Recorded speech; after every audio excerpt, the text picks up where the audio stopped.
So it's a little quick release adapter.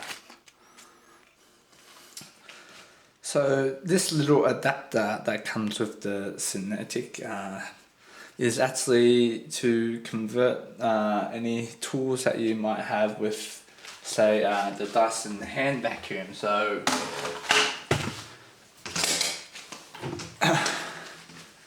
yes, if I take this one.